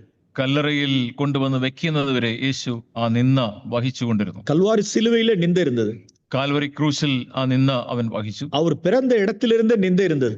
ജനിച്ച സ്ഥലം മുതൽ ആ നിന്നയുമായിട്ട് യേശു മുമ്പോട്ട്. அவருடைய வாழ்நாள் முழுவதும் நிந்தை இருந்தது. ജീവകാലം മുഴുവൻ ആ നിന്ന വഹിച്ചു. மரியாளின் மகன் அப்படிங்கிற ஒரு நிந்தை அவர் மேல இருந்தது. മറിയയുടെ മകൻ എന്ന ഒരു പേരിൽ നിന്ദിക്കപ്പെട്ടവനായിരുന്നു അവൻ. எஸ், வாழ்க்கை முழுவதும் நிந்தை சுமந்தவராய் இருந்தார். ജീവിതകാലം മുഴുവൻ ഈ നിന്ന വഹിച്ചുകൊണ്ട് യേശു ജീവിച്ചു. ഓക്കേ, ഇപ്പോ നാം ഹീബ്രൂസ് ചാപ്റ്റർ 13ക്ക് നാം തിരുപ്പോം. നമുക്കിപ്പോൾ വീണ്ടും എബ്രായ ലേഖനം 13-ാം അധ്യായത്തിലേക്ക് മടങ്ങി പോകാം. 12ാം വചനം, 12ാമത്തെ വാക്യം. അങ്ങനെ യേശുവും സ്വന്തം രക്തത്താൽ ജനത്തെ വിശുദ്ധീകരിക്കേണ്ടതിന് നഗരവാതിലിന് പുറത്തു വെച്ച് കഷ്ടം അനുഭവിച്ചു. அப்ப என்னை பரிசுத்தம் செய்யும்படியாகவும் அப்படின்னு வாசிக்கிறோம். എന്നെ വിശുദ്ധീകരിക്കേണ്ടതിന് എന്ന് നാം അവിടെ വായിക്കുന്നു. என்னுடைய நிந்தையை புரட்டி போடும்படியாகவும், എന്റെ നിന്നയെ ഉരുട്ടിക്കളയുന്നതിനായിട്ട് நகரவாசலுக்கு வெளியே புறம்பே பாடுபட்டார். നഗരവാതിലിന് പുറത്തു വെച്ച് കഷ്ടം അനുഭവിച്ചു. வேர்ஸ் 12க்காக நாம் இந்த காரியத்துக்காக நாம் ஆண்டவருக்கு நாம் நன்றி சொல்றோம். നമുക്ക് ഈ 12ാമത്തെ വാക്യത്തിലുള്ള ഈ കാര്യത്തിനായിട്ട് നമുക്ക് കർത്താവിന് നന്ദി കരയറ്റാം. therefore വാസിக்கிறோம். therefore ஆகையால், 13ാം വാക്യത്തിൽ തുടർന്ന് നാം വായിക്കുന്നു, ആകയാൽ நாம் அவருடைய நிந்தையை சுமந்து பாளையத்துக்கு புறம்பே அவரிடத்துக்கு புறப்பட்டு போகிறோம். ആകയാൽ നാം അവന്റെ നിന്ന ചുമന്നുകൊണ്ട് പാളയത്തിന് പുറത്ത് അവന്റെ അടുക്കൽ ചെല്ലുക. பிரியமானவர்களே, நாம் 12ல இருந்துடக்கூடாது. 12லே இருந்து there are two things, admirers, followers. നാം 12ാം വാക്യത്തിൽ അവിടെ നിന്ന് മുമ്പോട്ട് പോകാതിരിക്കരുത്. രണ്ട് കാര്യങ്ങളുണ്ട്. ഒന്ന്, അഡ്മയർ ചെയ്യുക, ആരാധിക്കുക, അല്ലെങ്കിൽ അഭിനന്ദിക്കുക. ഒന്ന് അഭിനന്ദിക്കുക, മറ്റൊന്ന് അനുഗമിക്കുക. യേശു ക്രിസ്തു எனக்காய் இப்படி பாடுபட்டாரேன்னு சொல்லிட்டு அவரை குறித்து அட்மையர் பண்றது. യേശു എനിക്കായിട്ട് പാടുപെട്ടല്ലോ എന്ന് പറഞ്ഞ് യേശുവിനെ അഭിനന്ദിക്കുകയും യേശുവിനെ പുകഴ്ച പറയുകയും ചെയ്യുന്നു. പക്ഷേ യേശുവിനെ അനുഗമിക്കുന്നില്ല. പ്രിയമാനവர்களே, ജീസസ്ക്ക് അഡ്മയറേഴ്സ്லாம் വേണ്ടിയതില്ല. യേശുവിന് ആ രീതിയിലുള്ള അഭിനന്ദകരെയല്ല ആവശ്യം. ജീസസ്ക്ക് യാർ തേവന ഫോളോവേഴ്സ് തേവ. യേശുവിന് വേണ്ടത് അനുഗമിക്കുന്നവരെയാണ്. ഇപ്പൊ നാം എവിടെ നാം അഡ്മയർ പண்றதில்ல, അവരെ ഫോളോ பண்றோம். നാം അവനെ അഭിനന്ദിക്കുകയല്ല, അവനെ അനുഗമിക്കുകയാണ് വേണ്ടത്. യേശുവേ, നീங்க எனக்காய் நிந்தையானீர். യേശുവേ, അങ്ങ് എനിക്കായിട്ട് നിന്നയായി തീർന്നല്ലോ. ഇന്നമേ എനിക്ക് ക്യാമ്പിൽ എനിക്ക് വേല കിടயாது. ഇന്നമേ നഗരത്തുക്കുള്ള ഇന്നമേ എനിക്ക് വേല കിടயாது. ഇനിയും എനിക്ക് നഗരത്തിനകത്ത് എനിക്ക് ജോലിയില്ല. இந்த பாளையத்தில் ഇന്നമേ എനിക്ക് വേല കിടயாது. ഈ പാളയത്തിനകത്ത് എനിക്ക് ജോലിയില്ല. இந்த பாளையத்தினுடைய அப்ரூவல் எனக்கு தேவையில்ல. ഈ പാളയത്തിന്റെ അംഗീകാരം എനിക്ക് ആവശ്യമില്ല. என்னுடைய ரிலேட்டிவ்ஸ் ஜனசங்கத்தினுடைய പീപ്പിളിനുடைய ഒപ്പീനിയൻ എനിക്ക് தேவையில்லை. എന്റെ ബന്ധുക്കളുടെ മറ്റാളുകളുടെ അഭിപ്രായത്തിന് ഇനിമേൽ വിലയില്ല. അതെല്ലാം എനിക്ക് കുപ്പ. അതെല്ലാം എനിക്ക് ചവറ്റുകുട്ടയിൽ എറിയേണ്ട കാര്യങ്ങളാണ്. எனக்காய் நீ நிந்தை சுமந்து பாடுபட்டீ. എനിക്കായി അങ്ങ് നിന്ന വഹിച്ചുകൊണ്ട് പാടുപെട്ടു. ഇന്നമേ എനിക്ക് ടൗണിലെ വേല കിടயாது, പാളയത്തിൽ എനിക്ക് വേല കിടயாது. ഇനിയും എനിക്ക് ഈ പട്ടണത്തിൽ, ഈ പാളയത്തിൽ എനിക്ക് യാതൊരു കാര്യവുമില്ല. യേശുവേ, നാനും ഉമ്മുடைய നിന്ദയെ സുമந்து പാളയத்துக்கு പുറമേ വരട്ടെ. യേശുവേ, ഞാനും അങ്ങയുടെ നിന്ന ചുമന്നുകൊണ്ട് പാളയത്തിന്റെ പുറത്തേക്ക് വരട്ടെ. ഇനി പാളയത്തിൽ നാം ഉള്ള இருக்க முடியாது. ഇന്നമേ ഇനിയും നാം പാളയത്തിനകത്ത് ഇരിക്കേണ്ട കാര്യമില്ല. ചിലരെല്ലാം ജനങ്ങളുടെ അഭിപ്രായത്തിற்காகவே പിഴக்கிறவர்கள். ചില ആളുകളുടെ അഭിപ്രായത്തിന് വേണ്ടി ജീവിക്കുന്നവരാണ്. ജാതി ജനത്തിനുடைய அவர்கள் என்ன சொல்வாங்க என்ன பேசுவாங்கங்கிறதுக்காகவே മനുഷ്യരുടെ അഭിപ്രായത്തിற்கு അടിമപ്പെട്ടവர்கள். സ്വന്തം ബന്ധക്കാർ എന്താണ് പറയുക എന്നുള്ളതിനെ അന്വേഷിച്ചുകൊണ്ട് അവരുടെ അഭിപ്രായത്തിന് അടിമപ്പെട്ട ആളുകൾ. വാലിബ പിള്ളകൾ, ചെറുപ്പക്കാർ தங்களுடைய கல்லூரியிலையும் தங்களுடைய ஹாஸ்டல்லையும் தங்களுடைய வாலிபர் மத்தியில கிறிஸ்துவை அறிக்கை செய்யறதுக்கு வெட்கப்படுகிறவர்கள். ചെറുപ്പക്കാരായ ആളുകൾ തങ്ങളുടെ കോളേജിലും ഹോസ്റ്റലും തങ്ങളായിരിക്കുന്ന ഇടങ്ങളിൽ യേശുവിനെ ഉയർത്തി കാണിക്കുവാനായിട്ട് ലജ്ജിക്കുന്നവർ. യേശു ക്രിസ്തുക്കാக നിന്ദை അനുഭവിக்கிறதுக்கு പിൻവാങ്ങുகிறவர்கள். യേശുവിന്റെ നിന്ദ വഹിക്കുന്നതിൽ നിന്ന് പിന്മാറി പോകുന്നവർ. அப்படினா വെർസ് 12 അവർക്ക് റെവലേഷനാ ഇല്ലെന്ന് അർത്ഥം. അങ്ങനെയെങ്കിൽ 12ാമത്തെ വാക്യം അവർക്ക് ഒരു വെളിപ്പാടായിട്ട് ഇതുവരെ ലഭിച്ചിട്ടില്ല. யாருக்கெல்லாம் ரெவலேஷன் 12வது வசனம் ரெவலேஷனா இருக்கோ, ആർക്കൊക്കെ 12ാമത്തെ വാക്യം ഒരു വെളിപ്പാടായി ലഭിച്ചിട്ടുണ്ടോ? യേശുവേ, നീർ പാത്രത്തെ നിന്ദை அப்படிங்கிற പാത്രത്തെ ഫുള്ളா നീ കുടിച്ചിங்க. യേശുവേ, അങ്ങ് നിന്ന എന്ന ആ പാത്രത്തിൽ നിന്നാണല്ലോ മുഴുവനുമായിട്ട് കുടിച്ചത്. ഞാൻ இந்த பாத்திரத்துல கொஞ்சம் குடிக்கிட்டோம். കർത്താവേ, ഈ പാത്രത്തിൽ നിന്ന് അല്പം ഞാൻ കുടിക്കട്ടെ. எனக்கு கிடைக்கிற எனக்கு எந்த சந்தர்ப்பம் கிடைத்தாலும் இயேசு கிறிஸ்துவுக்கு நான் நிந்தையாவேன் ஆண்டவர். എനിക്ക് ലഭിക്കുന്ന ഏത് സന്ദർഭത്തിലും യേശുവിനായിട്ട് നിന്ദയാകുവാൻ എന്നെ സഹായിക്കണമേ. ஒவ்வொரு பிரெட் பிரேக்கிங்ல எல்லாம் நம்ம என்ன செய்றோம்? பிரெட் பேக் பண்றோம். നാം ഓരോ അപ്പം നുറുക്കുന്ന ശുശ്രൂഷയിലും നാം എന്താണ് ചെയ്യുന്നത്? നാം അപ്പം നുറുക്കുന്നു. நாம் ஃபுல் கப் குடிக்கிறது இல்ல, ஸ்மால் கப் எடுத்து குடிக்கிறோம். നാം ആ പാത്രത്തിൽ നിന്ന് മുഴുവനും നാം അങ്ങ് കുടിക്കുകയല്ല, അല്പം നാം കുടിക്കുന്നു. அப்ப குடிக்கிறப்பெல்லாம் நம்ம என்ன என்ன என்ன நினைக்கிறோம்? என்ன சொல்றோம்? നാം ആ പാനപാത്രത്തിൽ നിന്ന് നാം പാനം ചെയ്യുമ്പോൾ നാം എന്താണ് പറയുന്നത്? இயேசுவே உமக்காய் நான் நிந்தையாவேன். യേശുവേ, ഞാൻ അങ്ങേയ്ക്കായിട്ട് നിന്ദയായി മാറട്ടെ. உம்முடைய நிந்தையை நான் சுமப்பேன். അങ്ങയുടെ നിന്ദയെ ഞാൻ ചുമക്കും. என்னுடைய உலகத்தின் மத்தியில எங்கெங்கெல்லாம் உமக்காக நான் நிற்க முடியுமோ அந்த இடத்துல நான் நிற்பேன். உமக்காய் நிந்தையை நான் சுமப்பேன். ഈ ലോകത്തിൽ എവിടെയൊക്കെ അങ്ങേയ്ക്കായിട്ട് ഒരു നിലപാടെടുക്കുവാൻ കഴിയുമോ, ഞാൻ അവിടെ ഒരു നിലപാടെടുക്കും. അങ്ങയുടെ നിന്ദയെ ഞാൻ ചുമക്കും. ஓகே, பேதுரு இதெல்லாம் வரிசைப்படுத்தி காண்பிக்கிறார் தன்னுடைய நிருபத்துல. പത്രോസ് ഈ കാര്യങ്ങളൊക്കെ വരി വരിയായിട്ട് അക്കമിട്ട് പത്രോസിന്റെ ലേഖനത്തിൽ പത്രോസ് പറയുന്നു. ஒரு 3-4 வசனங்கள் நான் பேதுருவில் இருந்து காண்பிக்கிறேன். പത്രോസിന്റെ ലേഖനത്തിൽ നിന്ന് 2-3 വാക്യങ്ങൾ ഞാൻ കാണിക്കട്ടെ. எஸ், அவருடைய நிந்தையை சுமந்து பாளையத்துக்கு புறம்பே அவரிடத்தில் போக கடவோம். അവന്റെ നിന്ദയെ ചുമന്നുകൊണ്ട് പാളയത്തിന്റെ പുറത്ത് അവന്റെ അടുക്കിലേക്ക് നമുക്ക് പോകാം. 1 பேதுரு 1 പീറ്റർ chapter 4 1 പത്രോസ് 4-ാം അധ്യായം verse 3 and 4. 3-4 വാക്യങ്ങൾ. കാമാർത്തികളിലും മോഹങ്ങളിലും വീഞ്ഞുകുടിയിലും വെറിക്കൂത്തുകളിലും മദ്യപാനത്തിലും ധർമ്മവിരുദ്ധമായ വിഗ്രഹാരാധനയിലും നടന്ന് ജാതികളുടെ ഇഷ്ടം പ്രവർത്തിച്ചുകൊണ്ട് കാലം പോക്കിയത് മതി. கடந்த நாட்களில் இப்படி பிழைச்சிருக்கலாம். കഴിഞ്ഞ നാളുകളിൽ നിങ്ങൾ ഇങ്ങനെയായിരിക്കാം ജീവിച്ചത്. மதுபானம் பண்ணிருக்கலாம். അവിടെ വീഞ്ഞുകുടി ഉണ്ടായിരുന്നിരിക്കാം. அலுவலகத்தில் உள்ள மற்றவர்களோடு சேர்ந்து திருடி இருக்கலாம். ലോകത്തിലുള്ള മറ്റാളുകളോട് ചേർന്ന് നിങ്ങൾ മോഷ്ടിച്ചിട്ടുണ്ടാവാം. அல்லது வெறி கொண்டிருக்கலாம். അല്ലെങ്കിൽ വെറിക്കൂത്തിൽ പങ്കെടുത്തിട്ടുണ്ടാവാം. அல்லது களியாட்டுகளில் ஈடுபட்டிருக்கலாம். അല്ലെങ്കിൽ ആ രീതിയിലുള്ള മോഹങ്ങളിലും കാമാർത്തികളിലും നിങ്ങൾ പങ്കെടുത്തിട്ടുണ്ടാവാം. அது சென்ற வாழ்நாட்கள். അത് കഴിഞ്ഞ നാളുകൾ. இப்ப verse 4ல வாசிக்கிறோம். എന്നാൽ 4-ാമത്തെ വാക്യത്തിൽ ഇങ്ങനെ വായിക്കുന്നു. அந்த துன்மார்க்க உளையிலே அவர்களோடு கூட நீங்கள் விழாமல் இருக்கிறதினாலே. ദുർനടപ്പിന്റെ അതേ കവച്ചിലിൽ നിങ്ങൾ അവരോട് ചേർന്ന് നടക്കാതിരിക്കുന്നത്, அவர்கள் ஆச்சரியப்பட்டு உங்களை தூஷிக்கிறார்கள் அப்படின்னு. അങ്ങനെ നടക്കാതിരിക്കുന്നത് കൊണ്ട് അവർ അത് ഒരു അപൂർവ കാര്യം എന്ന് വെച്ച് നിങ്ങളെ ദുഷിക്കുന്നു. அந்த இடத்துல நாம் கிறிஸ்துவுக்காக நாம் நிந்தையை அனுபவிக்கணும். ആ സാഹചര്യത്തിൽ ക്രിസ്തുവിന് വേണ്ടി നാം നിന്ദയെ അനുഭവിക്കുകയാണ്. நான் ஒரு பிலீவரை, ஒரு சகோதரனை நான் அறிவேன். എനിക്ക് വിശ്വാസിയായ ഒരു സഹോദരനെ അറിയാം. அவர் ஒரு வேலை ஸ்தலத்துல அவரோட கூட இருக்கிறதான அவருடைய கொலீக் சேர்ந்து திருடுவாங்க. ജോലി സ്ഥലത്ത് താനും തന്റെ സഹപ്രവർത്തകനും ചേർന്ന് അവിടെ ചില മോഷണങ്ങളൊക്കെ നടത്തും. அவர் அந்த காரியத்தில் அவர் രക്ഷിക്കപ്പെട്ട് മനം തിരുമ്പിட்டார். പിന്നീട് അദ്ദേഹം രക്ഷിക്കപ്പെട്ട് ആ കാര്യത്തിൽ നിന്ന് അദ്ദേഹത്തിന് മാനസാന്തരം ഉണ്ടായി. அதாவது ஒரு பஸ் டிப்போல, கவர்மெண்ட் பஸ் டிப்போல வேலை செய்றவர்கள். അദ്ദേഹം ഗവൺമെന്റിന്റെ ഒരു ബസ് ഡിപ്പോയിൽ ജോലി ചെയ്യുന്ന ആളായിരുന്നു. அவங்க செக்யூரிட்டி 2 பேருமே. അവർ രണ്ടുപേരും അവിടുത്തെ സെക്യൂരിറ്റി ഓഫീസേഴ്സ് ആണ്. பஸ் உள்ளார போகும்பொழுது, ബസ് അകത്തേക്ക് പോകുമ്പോൾ, நைட் ரிட்டர்ன் ஆகி பஸ் உள்ள டிப்போக்குள்ள போகும். രാത്രി ബസ് തിരിച്ചു വന്ന് ഡിപ്പോയ്ക്ക് അകത്തേക്ക് പോകും. அந்த பஸ் அவங்க பஸ்ல என்னென்ன ஏதாவது ஜனங்கள் പാസഞ്ചേഴ്സ് விட்டுட்டு போன பொருட்கள் இருக்கான்னு செக் பண்ணணும். അവര് ബസ്സില് ഈ യാത്രക്കാർ അവിടെ മറന്നുപോയ സാധനങ്ങൾ എന്തെങ്കിലും ഉണ്ടോ എന്ന് അവർ പരിശോധിക്കേണ്ട ചുമതല അവർക്കുണ്ട്. സമയത്തിൽ ഏதாவது ഒരു ഗീ ബോട്ടിൽ என்ன செஞ்சிருப்பாங்கன்னா யாரோ வாங்கிட்டு ഗീ ബോട്ടിൽ വിട്ടിருப்பாங்க. ചിലപ്പോൾ ആരെങ്കിലും ഒരു വെണ്ണയുടെ കുപ്പി വാങ്ങി അത് ബസ്സിൽ വെച്ച് മറന്നുപോയി. വെണ്ണയുടെ ഒരു കുപ്പി അവിടെ ഉണ്ട്. ഓക്കെ, രക്ഷിക്കപ്പെടാത്ത നാட்களிൽ, രക്ഷിക്കപ്പെടാത്ത കാലങ്ങളിൽ എന്താ ചെയ്യുക? ഓക്കെ, അത് 1 ലിറ്റർ ഗീ ബോട്ടിൽ அப்படியே இருந்துச்சுன்னா half kg ആൾക്ക് പാതി. അപ്പൊ അത് 1 ലിറ്ററിന്റെ വെണ്ണ ആണെങ്കിൽ, നെയ്യാണെങ്കിൽ അത് 2 സെക്യൂരിറ്റിക്കാരുണ്ടല്ലോ, പകുതി ഓരോരുത്തർക്കും. இதெல்லாம் ஆக்சுவலா எங்க கொண்டு போய் ஒரு சப்மிட் பண்ணணும் அப்படின்னா மேனேஜர் உள்ளார കൊടുക്കണം ഓഫീസിൽ. ഇത് അവര് ശരിക്കും അത് പരിശോധിച്ച് ഈ കിട്ടുന്ന കാര്യങ്ങളൊക്കെ മാനേജറുടെ ഓഫീസിൽ കൊണ്ടുപോയി കൊടുക്കുക എന്നുള്ളതാണ് ഇവരുടെ ഉത്തരവാദിത്വം. ഇത് എനിക്ക് எப்படி தெரியும்? அதெல்லாம் ഇതൊക്കെ എനിക്ക് എങ്ങനെയാണ് അറിയുന്നത്? അവർ തന്റെ സാക്ഷിയെ ടെസ്റ്റിഫൈ பண்ணார். പിന്നീട് രക്ഷിക്കപ്പെട്ട ശേഷം തന്റെ സാക്ഷ്യം അദ്ദേഹം പങ്കുവെച്ചതിലൂടെയാണ് എനിക്കിത് മനസ്സിലായത്. அதனால நானும் வெளியரங்கமா சொல்றேன். അതുകൊണ്ടാണ് ഞാനും ഇത് പുറത്ത് തുറന്നു പറയുന്നത്. അവർ ഷെയർ பண்ண ടെസ്റ്റിമണി, അദ്ദേഹത്തിന്റെ സാക്ഷ്യത്തിൽ അദ്ദേഹം ഇങ്ങനെ പറയുകയുണ്ടായി. മുற்കാലത്തിലാണ് ഇവിടെ ഇരുന്നേ, ഞാൻ എന്റെ കഴിഞ്ഞ കാലത്തിൽ ഇങ്ങനെയായിരുന്നു. ഇപ്പൊ ഞാൻ രക്ഷിക്കപ്പെട്ടെ, ഇപ്പോൾ ഞാൻ മനസ്സാന്തരപ്പെട്ടു. ഇപ്പൊ അതേ ബസ് ഡിപ്പോ தான் வருது, അതേ ബസ് உள்ளார வருது.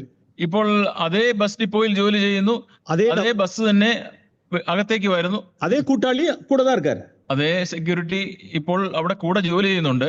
இப்ப இவர் என்ன சொல்றாரு அப்படின்னா, ഇപ്പോൾ ഇദ്ദേഹം പറയുന്നു, அதுல கிடைச்ச எந்த பொருட்களா இருந்தாலும் சரி டிப்போல கொண்டு போய் மேனேஜர்ட்டு சப்மிட் பண்ணணும். അപ്പോൾ ഇദ്ദേഹത്തിന് വ്യത്യാസം വന്ന ശേഷം അദ്ദേഹം പറയുന്നു, എന്ത് സാധനം നമുക്ക് ബസ്സിൽ നിന്ന് കിട്ടിയാലും മാനേജറുടെ അടുത്ത് ഡിപ്പോയിൽ കൊണ്ടുപോയി കൊടുക്കണം. ஒருவர் இருள்ல இருக்கார், ஒருத்தர் ஒளியில இருக்கார்.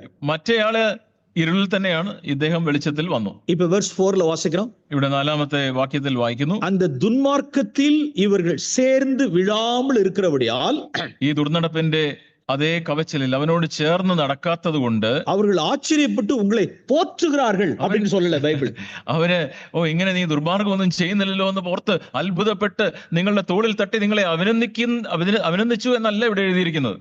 வேதம் சொல்லுது தூஷிக்கிறார்கள். അവിടെ എഴുതിയിരിക്കുന്നത് അവർ നിങ്ങളെ ദുഷിക്കുന്നു എന്നാണ്.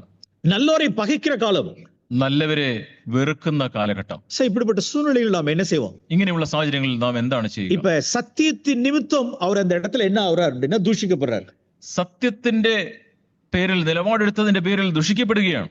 அவர் 4 பேர்ட்ட போய் இவரை குறித்து தகாத விதமாய் பேசுறது, മറ്റ് ആളുകളുടെ അടുത്ത്, 4 ആൾക്കാരുടെ അടുത്ത് എന്ന് ഇവനെ കുറിച്ച് മോശമായിട്ട് സംസാരിക്കുന്നു. அந்த இடத்துல நாம் சத்தியத்தின் நிமித்தமாய் அவருடைய துன்மார்க்க உளையில விழாமல் இருக்கிறது நிமித்தமாய் நாம் என்ன செய்வோம்? தூஷிக்கப்படுவோம். ഇവിടെ നാം ഒരു സത്യത്തിനോട് ചേർന്ന് നിന്നതുകൊണ്ട്, ദുർനടപ്പിനോട് നാം കൂട്ടുനിൽക്കാത്തത് കൊണ്ട് മറ്റുള്ളവരുടെ മുമ്പിൽ നമ്മുടെ പേര് ദുഷിക്കപ്പെടുന്നു. இன்னொரு இடத்துல வாசிக்கிறோம். മറ്റൊരു സ്ഥലത്ത് നാം വായിക്കുന്നു, சாப்டர் 3ல வாசிக்கிறோம். 1 Peter சாப்டர் 3 1 പത്രോസ് 3-ാം അധ്യായം verse 14ல இருந்து வாசிக்கிறோம். നമുക്ക് 14-ാമത്തെ വാക്യം മുതൽ നമുക്ക് വായിക്കാം. verse 14 നീതി നിമിത്തം, 14-ാമത്തെ വാക്യം, നീതി നിമിത്തം കഷ്ടം സഹിക്കേണ്ടി വന്നാലും നിങ്ങൾ ഭാഗ്യവാന്മാർ. അവരുടെ ഭീഷണത്തിങ്കിൽ ഭയപ്പെടുകയും കലങ്ങുകയും അരുത്. verse 16 16-ാമത്തെ വാക്യം, ക്രിസ്തുവിൽ നിങ്ങൾക്കുള്ള നല്ല നടപ്പിനെ ദുഷിക്കുന്നവർ നിങ്ങളെ പഴിച്ച് പറയുന്നതിൽ ലജ്ജിക്കേണ്ടതിന് നല്ല മനസാക്ഷിയുള്ളവരായിരിപ്പീൻ. இப்ப நம்ம கேட்டோம், நல் மனசாட்சி குறித்து நாம கேள்விப்பட்டோம். നാം ഇപ്പോൾ നല്ല മനസാക്ഷിയെ കുറിച്ച് നാം കേൾക്കുകയുണ്ടായി. அந்த நல் மனசாட்சி நிமித்தமாக அல்லது நீதி நிமித்தமாக நாம் பாடுபடும் பொழுது, നാം നീതി നിമിത്തം അല്ലെങ്കിൽ നല്ല മനസാക്ഷി സൂക്ഷിക്കുവാനുള്ള നമ്മുടെ ശ്രമത്തിൽ നാം ദുഷിക്കപ്പെടുമ്പോൾ, நாம் தூஷிக்கப்படுவோம். ആ സാഹചര്യത്തിൽ നാം ദുഷിക്കപ്പെടും. நம்மளை அப்படிப்பட்ட சூழ்நிலைகளில் நாம் பயப்படாமலும் நாம் கலங்காமலும் நாம் இருக்கணும். ആ സാഹചര്യങ്ങളിൽ നാം പേടിക്കാതെ, നാം ആശങ്കപ്പെടാതെ ആ സാഹചര്യങ്ങളിൽ നാം ആയിരിക്കണം. நம்மளுடைய மூத்த சகோதரருடைய சாட்சியை குறித்து நாம் கேட்டிருக்கோம். നമ്മുടെ മൂത്ത സഹോദരന്റെ സാക്ഷ്യത്തെ കുറിച്ച് നാം കേട്ടിട്ടുണ്ട്. அவர் நேவல் பேஸ்ல ஒர்க் பண்ணும் பொழுது, അദ്ദേഹം നേവൽ ബേസിൽ ജോലി ചെയ്യുന്ന സമയത്ത് ஒரு ஃபால்ஸ் டாக்குமெண்ட்ல நான் சைன் பண்ண மாட்டேன் அப்படின்ட்டார். ഒരു തെറ്റായ കാര്യത്തിന് ആ പേപ്പറിൽ ഞാൻ ഒപ്പിടുകയില്ല എന്ന് പറഞ്ഞു. மேல உள்ள எவ்வளவு நேவல் ஆபீசர்ஸ் மேல இருக்கலாம், എത്രയോ നേവൽ അധികാരികൾ മുകളിലുണ്ട്. அவருடைய பயமுறுத்துதல்கள், அவருடைய பயப்படுதல் அதுக்கெல்லாம் கலங்காமல் இருந்து நீதி நிமித்தமாக அந்த இடத்துல பாடுபட்டார். അവിടെ ആ നേവൽ അധികാരികളുടെ ഭീഷണിക്കൊന്നും പേടിക്കാതെ അവിടെ നീതി നിമിത്തം കഷ്ടപ്പെട്ടു. அந்த இடத்துல நம்ம கிறிஸ்துவனுடைய நல்ல நடக்கையை நாம் என்ன செய்யலாம்? தூஷிக்கலாம். അവിടെ ക്രിസ്തുവിന്റെ പേരിലുള്ള നല്ല നടപ്പിനെ അവർ ദുഷിക്കാം. அந்த കാര്യത്തിൽ ഉടൻപെടാமல் പോണതിന്റെ വിளைവ് ഹാഫ് ആൻ അവറിലെ ട്രാൻസ്ഫർ. അദ്ദേഹം ആ കാര്യത്തിന് സമ്മതിച്ച് അവരോട് കൂട്ടുനിൽക്കാഞ്ഞത് കൊണ്ട് അരമണിക്കൂറിനുള്ളിൽ തന്നെ അദ്ദേഹത്തെ മറ്റൊരു സ്ഥലത്തേക്ക് ട്രാൻസ്ഫർ ചെയ്തു. இப்படிதான் வாசிக்கிறோம். verse 16ல 16-ാമത്തെ വാക്യത്തിൽ നാം അങ്ങനെ വായിക്കുന്നു, கிறிஸ்துவுக்கு ஏற்ற உங்கள் நல்ல நடக்கையை தூஷிக்கிறவர்கள், ക്രിസ്തുവിൽ നിങ്ങൾക്കുള്ള നല്ല നടപ്പിനെ ദുഷിക്കുന്നവർ. பிரியமானவர்களே, தரலா இப்படிப்பட்ட சாட்சிகள் நம்ம மத்தியில் நிறைய இருக்கணும். പ്രിയമുള്ളവരെ, ഇങ്ങനെ സാക്ഷ്യം ഉള്ളവർ നമ്മുടെ മധ്യത്തിൽ അനേക ആളുകൾ ഉണ്ടാവും. நம்மளுடைய வேலை ஸ்தலத்தில் நாம் வேலை செய்யற இடங்களில், നാം ജോലി ചെയ്യുന്ന സ്ഥലങ്ങളിൽ சில சில சில சகோதரருடைய சாட்சிகளை நான் கேட்டிருக்கேன். ചില സഹോദരന്മാരുടെ സാക്ഷ്യം ഞാൻ കേട്ടിട്ടുണ്ട്. சில காரியங்களுக்கு அவர்கள் உடன்படாமல் இருக்கிறபடினால், ചില കാര്യങ്ങൾക്ക് അവർ കൂട്ടുനിൽക്കാത്തത് കൊണ്ട് அவருடைய ஹைக், அவருடைய ஆனுவல் இன்கிரிமெண்ட் எல்லாம் கூட கட் பண்றவர்கள், അവരുടെ വർഷാവർഷം അവർക്ക് ലഭിക്കേണ്ട ഇൻക്രിമെന്റ് ഒക്കെ, വർധനവൊക്കെ അവര് തടഞ്ഞു വെക്കുന്നു. அல்லது தூக்கி எங்கேயாவது டிரான்ஸ்ஃபர் போடுறது, അല്ലെങ്കിൽ മറ്റൊരു സ്ഥലത്തേക്ക് അവരെ ട്രാൻസ്ഫർ ചെയ്യുന്നു. പ്രൊമോഷനെ സ്റ്റോപ്പ് பண்ணி வைக்கிறது, അവരുടെ ജോലിയിലുള്ള ഉയർച്ചയെ തടയുന്നു. இதான் ஹீப்ரூஸ் சாப்டர் 13:13. ഇതാണ് എബ്രായ ലേഖനം 13:13. கிறிஸ்துவுக்காக ஆண்டவரே, நான் அந்த இடத்துல நான் தூஷிக்கப்பட்டாலும் சரி, കർത്താവേ, ഈ സാഹചര്യത്തിൽ ക്രിസ്തുവിന് വേണ്ടി ഞാൻ നിന്ന് അനുഭവിക്കേണ്ടി വന്നാലും, ദൂഷിക്കപ്പെടേണ്ടി വന്നാലും, நீதி நிமித்தமாகவும் மனசாட்சி நிமித்தமாகவும் நான் பாடுபட்டேன். നീതി നിമിത്തവും മനസാക്ഷി നിമിത്തവും ഞാൻ കഷ്ടം അനുഭവിക്കുമ്പോൾ, இன்னொரு இடத்துல வாசிக்கிறோம். 1 பேதுரு 4-ாம் அதிகாரத்தில் 1 പത്രോസ് 4-ാം അധ്യായത്തിൽ നാം ഇങ്ങനെ വായിക്കുന്നു. verse 14 വാസിக்கிறோம். 14-ാമത്തെ വാക്യം, நீங்கள் கிறிஸ்துவின் நாமத்தின் நிமித்தம் நிந்திக்கப்பட்டால் பாக்கியவான்கள். ക്രിസ്തുവിന്റെ നാമം ഹേതുവായി നിന്ന സഹിക്കേണ്ടി വന്നാൽ നിങ്ങൾ ഭാഗ്യവാന്മാർ. verse 16 വാസിக்கிறோம். 16-ാമത്തെ വാക്യത്തിലും വായിക്കുന്നു, ஒருவன் கிறிஸ்தவனாய் இருப்பதால் பாடுபட்டால் வெட்கப்படாமல் இருந்து தேவனை மகிமைப்படுத்த கடவுள். ക്രിസ്ത്യാനിയായിട്ട് കഷ്ടം സഹിക്കേണ്ടി വന്നാലോ ലജ്ജിക്കരുത്. கிறிஸ்துவின் நாமத்தின் நிமித்தம் நிந்திக்கப்பட்டால், ക്രിസ്തുവിന്റെ പേരിൽ அல்லது கிறிஸ்தவனாய் இருப்பதனால், അല്ലെങ്കിൽ ക്രിസ്ത്യാനിയായിട്ട് ഈ നാമം ധരിച്ചിട്ട്, எஸ் ஈவன் சில்ட்ரனை குறித்து, കുഞ്ഞുങ്ങളെ പോലും, കുഞ്ഞുങ്ങളുടെ കാര്യത്തിൽ പോലും ஒரு சில பிள்ளைகளுடைய டெஸ்டிமனி நான் ரீசெண்டா நம்மளுடைய சர்ச்சில் ஒரு சில பிள்ளைகளுடைய டெஸ்டிமனி கேட்டேன். അടുത്തിടെ സഭയിലുള്ള ചില കുഞ്ഞുങ്ങളുടെ സാക്ഷ്യം കേൾക്കുകയുണ്ടായി. இப்ப சமீபமாய் நடந்த தீபாவளி கல்ச்சரல் ப்ரோக்ராம்க்கு கல்ச்சரல் வேர்ல்ட்லி சினிமா டான்சஸ்க்காக பிள்ளைகள் கலந்துக்கல. ഇവിടെ ദീപാവലിയുടെ ആ സമയത്ത് ലോകപരമായിട്ടുള്ള കൾച്ചറൽ ഡാൻസ് പരിപാടിയിൽ ഈ കുഞ്ഞുങ്ങൾ പങ്കെടുത്തില്ല. இந்த ப்ரோக்ராம்ல நான் கலந்து கொள்ள மாட்டேன். ഞാൻ ഈ പ്രോഗ്രാമിൽ എനിക്ക് പങ്കെടുക്കുവാൻ കഴിയുകയില്ല, ഞാൻ ചേരുകയില്ല. உடனே அந்த டீச்சர்ஸ் அந்த எல்லா பிள்ளைகளுக்கு முன்பாக பிள்ளைகளை என்ன பண்றது அப்படின்னா ஹராஸ் பண்றது. അങ്ങനെ ആ സമയത്ത് ഞങ്ങൾ ഇതിൽ ഈ പരിപാടിയിൽ ചേരുകയില്ല എന്ന് പറഞ്ഞതുകൊണ്ട് അധ്യാപകർ മറ്റ് കുട്ടികളുടെ മുമ്പിൽ വെച്ച് ഈ കുട്ടികളെ അവരെ ബുദ്ധിമുട്ടിച്ചു, അവർക്ക് പ്രയാസപ്പെടുത്തി. இன்னொரு இடத்துல நான் அறிவேன். മറ്റൊരു സ്ഥലത്ത് എനിക്കറിയാം, யோகா கிளாஸ்ல கலந்துக்காம போனதுனால, യോഗ ക്ലാസ്സിൽ ഞാൻ പങ്കെടുക്കുകയില്ല എന്ന് പറഞ്ഞതുകൊണ്ട്, நான் டீச்சரா இருக்கேன், ഞാൻ ഒരു நான் டீச்சரா வேலை செய்த நாட்களில், ഞാൻ അധ്യാപകനായി ജോലി ചെയ്ത ആ സമയത്ത് யோகா டேல என்ன நடக்குதுங்கிறது எனக்கு தெரியும். അവിടെ യോഗ നടക്കുമ്പോൾ എന്താണ് സംഭവിക്കുന്നത് എനിക്കറിയാം. நான் அதெல்லாம் நான் பார்த்திருக்கேன். ഞാനത് കണ്ടിട്ടുണ്ട്. காலையில ஒரு 8:45 பிள்ளைகள் எல்லாம் வர சொல்லி இருப்பாங்க. രാവിലെ 8:45 കുട്ടികളോടൊക്കെ ഇവിടെ വരാനായിട്ട് പറയും. அந்த யோகா டேக்காக வெளியில இருந்து பெரிய யோகா டீச்சர்ஸ் எல்லாம் வருவாங்க. ആ യോഗ അഭ്യസിപ്പിക്കുവാനായിട്ട് പുറത്തുനിന്ന് വലിയ അതിന്റെ ട്രെയിനേഴ്സ്, അധ്യാപകർ വരും. எல்லாம் கிரவுண்ட்ல பிள்ளைகள் எல்லாம் towards east, towards sun worship. അവരെ ഗ്രൗണ്ടിൽ അവരെ സൂര്യാഭിമുഖമായിട്ട് ഇരുത്തും, സൂര്യനെ ആരാധിക്കുക. எல்லாரையும் உட்கார வச்சு അവരെല്ലാം അവിടെ ഇരുത്തിയിട്ട് கண்களை மூட வச்சு சில யோகா சொல்லி சில மந்திராச சொல்லி சொல்ல வைக்கிறது. അവര് കണ്ണുകൾ അടയ്ക്കുക, ചില മന്ത്രങ്ങൾ പറയുക, സൂര്യനെ നോക്കി ഇരിക്കുക. சில கிறிஸ்டியன் ஃபேமிலிஸ், ചില ക്രിസ്തീയ കുടുംബങ്ങൾ அப்படிப்பட்டவர்கள் என்ன செய்யறது அப்படின்னு சொல்லிட்டு நம்மகிட்ட ஆலோசனை கேட்பாங்க. അങ്ങനെയുള്ള സാഹചര്യങ്ങളിൽ ഞങ്ങൾ എന്താണ് ചെയ്യേണ്ടത് എന്ന് ഞങ്ങളോട് ആലോചന ചോദിക്കും. we are Christians, இப்படிப்பட்ட எக்ஸசைஸ் எல்லாம் எங்களுக்கு வேண்டாம், ഞങ്ങൾ ക്രിസ്ത്യാനികളാണ്, ഇങ്ങനെയുള്ള എക്സസൈസസ് ഈ രീതിയിൽ ഞങ്ങൾക്ക് വേണ്ട. ഇത് കമ്പൽഷനാ, ഇത് ഓപ്ഷനാ? ഇത് നിർബന്ധമാണോ അതോ ഇതിൽ ഞങ്ങൾക്ക് സ്വാതന്ത്ര്യമുണ്ടോ? ചിലരെല്ലാം കമ്പൽഷൻ சொல்றாங்க. ചിലർ പറയും അത് നിർബന്ധമായിട്ട് നിങ്ങൾ പങ്കെടുക്കണം. அப்படின்னா அந்த ஸ்கூல்ல அட்மிஷன் போடாதீங்கன்றது. അങ്ങനെയെങ്കിൽ അങ്ങനെയുള്ള സ്കൂളിൽ നിങ്ങൾ അഡ്മിഷൻ എടുക്കണ്ട. ഓപ്ഷൻ.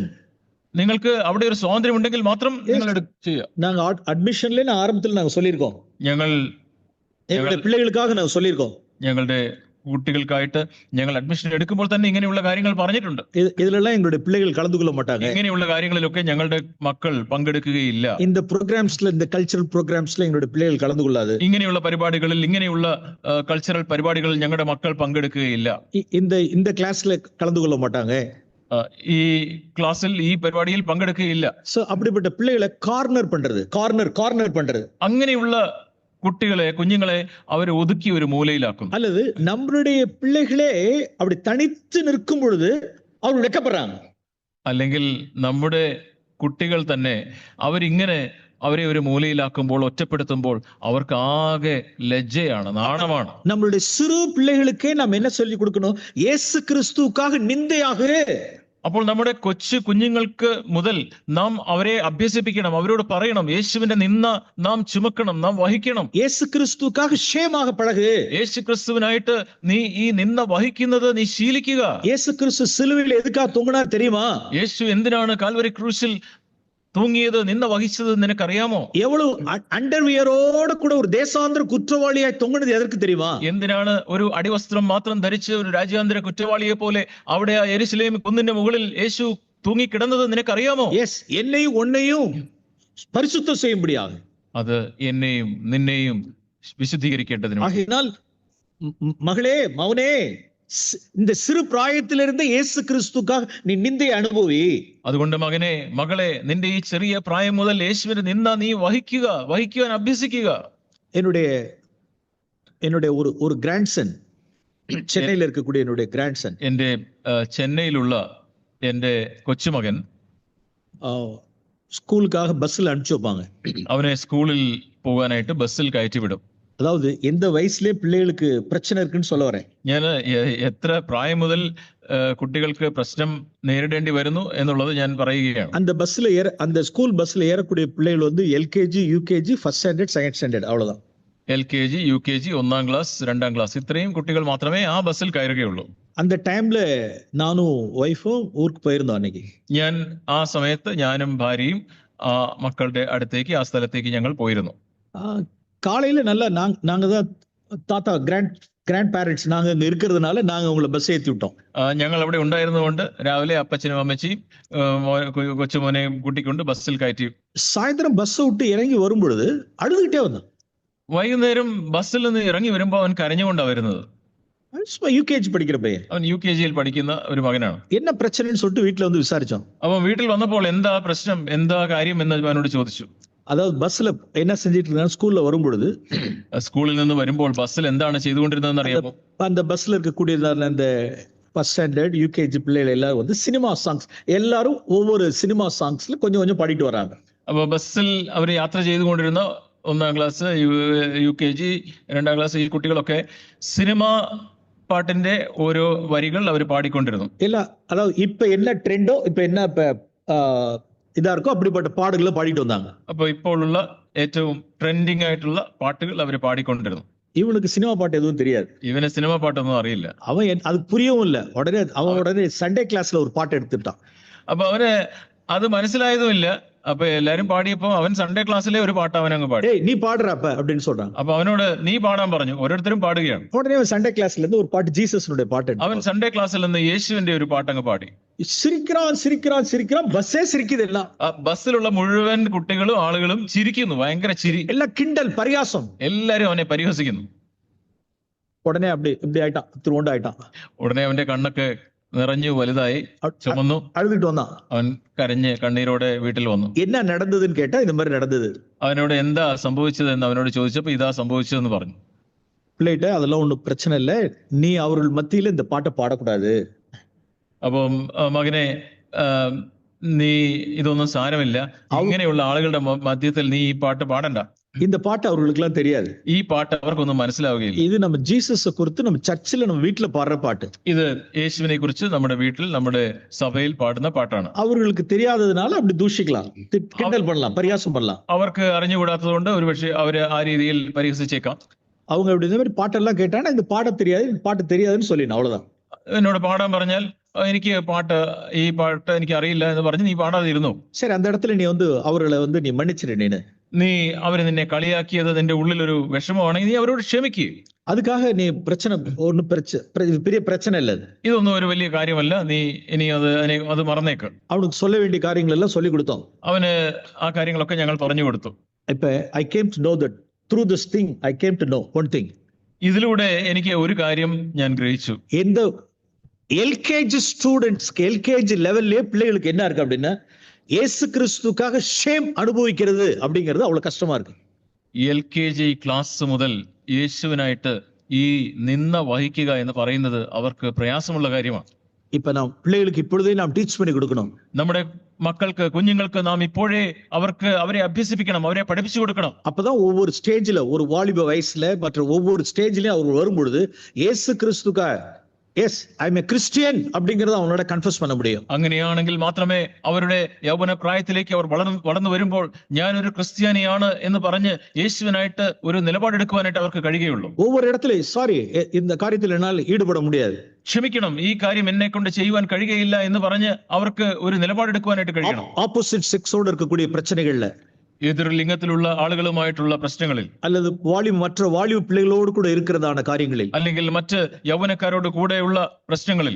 இன்னைக்கு இருக்கக்கூடியதான വേൾഡിനുடைய ഡ്രസ്സിങ്സ് എല്ലാം இன்னைக்கு உள்ளார வந்துருச்சு. இன்னைக்கு ഇന്ന് ഈ ലോകത്തിലുള്ള ആളുകളുടെ വസ്ത്രധാരണം മുഴുവൻ ഇന്ന് അകത്തേക്ക് വന്നിരിക്കുന്നു. எஸ் கம்ப்ளீட்டா தங்களை லுக் அட் மீ அப்படிங்கிற ஸ்பிரிட்ல இருக்கு நீங்க. ഇന്നേക്ക് ഈ ലോകം മുഴുവൻ എന്നെ നോക്ക് എന്നുള്ള ഒരു ആത്മാവിലാണ്. தங்களுடைய பாடியை எக்ஸ்போஸ் பண்றதான ஒரு வேர்ல்ட்லி வே ஆஃப் ட்ரெஸ்ஸிங்லாம் எனக்கு இருக்குது மத்தியில். തങ്ങളുടെ ശരീരത്തെ തുറന്നു കാട്ടുന്ന രീതിയിലുള്ള ഒരു വസ്ത്രധാരണം ഇന്ന് ലോകത്ത് ഉള്ളപ്പോൾ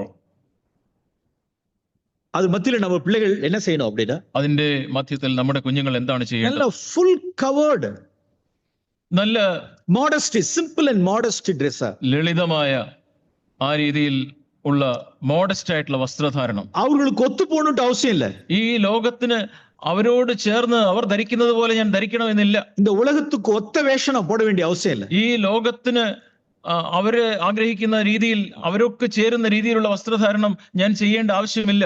ചർച്ചിലുള്ള ഒരു വാലിബ പെണ്ണ്, ഞങ്ങളുടെ സഭയിലുള്ള ഒരു യൗവനക്കാരത്തിയായ ഒരു കുട്ടി പ്ലസ് ടു മുടിച്ച വരയ്ക്ക് കറക്റ്റാ இருந்தா. +2 കഴിഞ്ഞത് വരെ അവൾക്ക് കുഴപ്പമൊന്നുമില്ല. ഇപ്പൊ കോളേജുക്ക് പോയാச்சு. ഇപ്പോൾ കോളേജിലേക്ക് പോയി. காலேஜ் போகும்பொழுது அன்னையிலிருந்து தலைக்கு காலேஜ் போனதிலிருந்து தலைக்கு என்ன வைக்கிறதே இல்லை.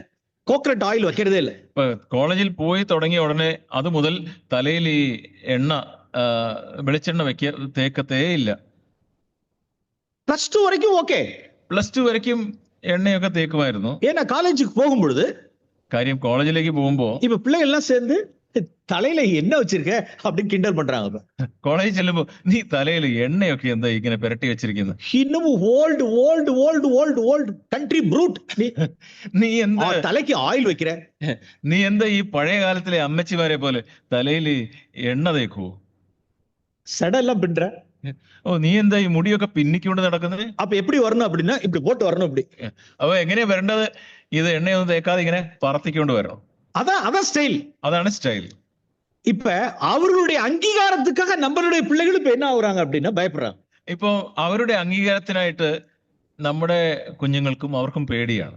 இல்ல இவ்வளவு ഡ്രസ് എല്ലാം ഇവിടം വരെ, இதெல்லாம் கிடையாது. எல்லாம் ഇവിടെ കൈയൊന്നും മറയ്ക്കുന്നില്ല. இதெல்லாம் டைட், എല്ലാം വളരെ ടൈറ്റ്. அவருடைய அங்கீகாரம் நமக்கு தேவை. അവരുടെ അംഗീകാരം നമുക്ക് വേണം. ஒரு சிம்பிள் அண்ட் மாடஸ்ட் ட்ரெஸ் வேணும் அப்படின்னு சொன்னா அவங்க என்ன பரிகாசம் பண்ணுவாங்க. എനിക്ക് ലളിതമായ മോഡസ്റ്റ് ആയിട്ടുള്ള വസ്ത്രധാരണം വേണം എന്ന് പറഞ്ഞാൽ അവര് എന്നെ കളിയാക്കുന്നു, മറ്റവര് കളിയാക്കുന്നു. அப்பன்னா இன்னும் ஹீப்ரூஸ் 13:12 இன்னும் அந்த பிள்ளைகளுக்கு என்ன ஆகல அப்படின்னா ஒரு வெளிப்பாடா என்ன வரல. എബ്രായ ലേഖനം 13-ാം അധ്യായത്തിന്റെ 12-ാമത്തെ വാക്യം ഇപ്പോഴും ആ കുഞ്ഞുങ്ങൾക്ക് അതൊരു വെളിപ്പാടായിട്ട് മാറിയിട്ടില്ല. പ്രിയമാനവர்களே, നാം சிறு പ്രായം മുതൽക്കൊണ്ടേ നമ്മുടെ പിള്ളേർക്ക് ക്രിസ്തുവിൻ നിന്ദയെ സുമക്കാൻ നാം കற்றுக் കൊടുப்போம். പ്രിയമുള്ളവരെ, ചെറിയ പ്രായം മുതൽ ക്രിസ്തുവിന്റെ നിന്ദയെ വഹിക്കുവാനായിട്ട് നമ്മുടെ കുഞ്ഞുങ്ങളെ നാം അഭ്യസിപ്പിക്കണം. சில രക്ഷിക്കപ്പെടാത്ത ചില പുരുഷന്മാர்கள் இருப்பாங்க. രക്ഷിക്കപ്പെടാതിരിക്കുന്ന ചില ഭർത്താക്കന്മാരുണ്ടാവാം. சில ഹിന്ദു ബാക്ക്ഗ്രൗണ്ടിൽ இருக்கிறவர்கள், ഹൈന്ദവ പശ്ചാത്തലത്തിൽ നിന്നൊക്കെ വന്ന ചില ഭർത്താക്കന്മാർ.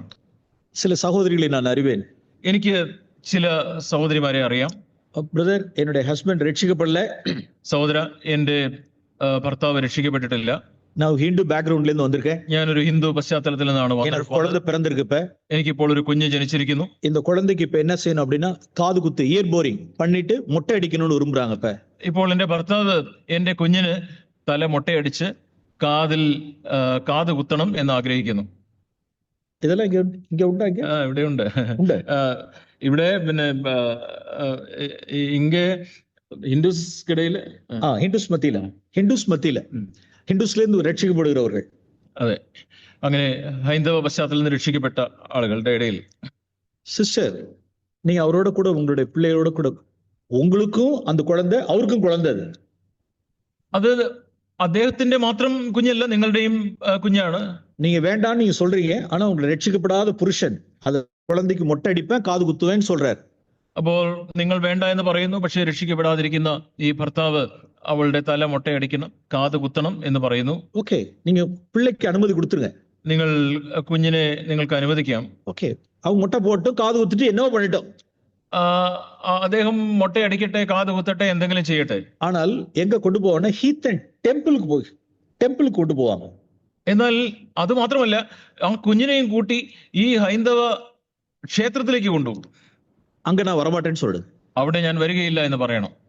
அவ்வளவுதான். நான் அனுமதிக்கிறேன், பிள்ளை அனுமதிக்கிறேன். ஆனாலும் என்ன செய்ய மாட்டேன் அப்படின்னா ஹிந்து டெம்பிளுக்கு என்னால உள்ளார வர முடியாது. ഞാൻ കുഞ്ഞിനെ അനുവദിക്കുന്നു, പക്ഷേ ഹൈന്ദവ ക്ഷേത്രത്തിലേക്ക് വരുവാൻ എനിക്ക് കഴിയുകയില്ല. அங்க நடக்கக்கூடிய ரிச்சுவல்ஸ்ல நான் கலந்துக்க மாட்டேன். അവിടെയുള്ള ഈ കാര്യങ്ങളിലൊന്നും ഞാൻ ആചാരങ്ങളിലൊന്നും ഞാൻ പങ്കെടുക്കുകയില്ല. சோ அப்படிப்பட்ட சூழ்நிலைகளில் அந்த புறஜாதியாரின் மத்தியில் அப்படிப்பட்ட சகோதரி அங்க என்ன செய்வாங்கன்னா பாடுபடுவாங்க. അങ്ങനെയുള്ള അവിശ്വാസികളായ ആളുകളുടെ ഇടയിൽ, പുറജാതിക്കാരുടെ ഇടയിൽ നമ്മുടെ സഹോദരിമാർ അവർ കഷ്ടപ്പാടും ബുദ്ധിമുട്ടും അനുഭവിക്കും. எஸ், நிந்தையை அனுபவிப்பு கிறிஸ்துவுக்காக நான் நிந்தையை அனுபவிக்கிறேன். അവർ ക്രിസ്തുവിന് വേണ്ടി നിന്ദയെ വഹിക്കുകയാണ്. நான் விக்கிரக ஆராதனை பண்ண மாட்டேன். ഞാൻ വിഗ്രഹാരാധന ചെയ്യുകയില്ല.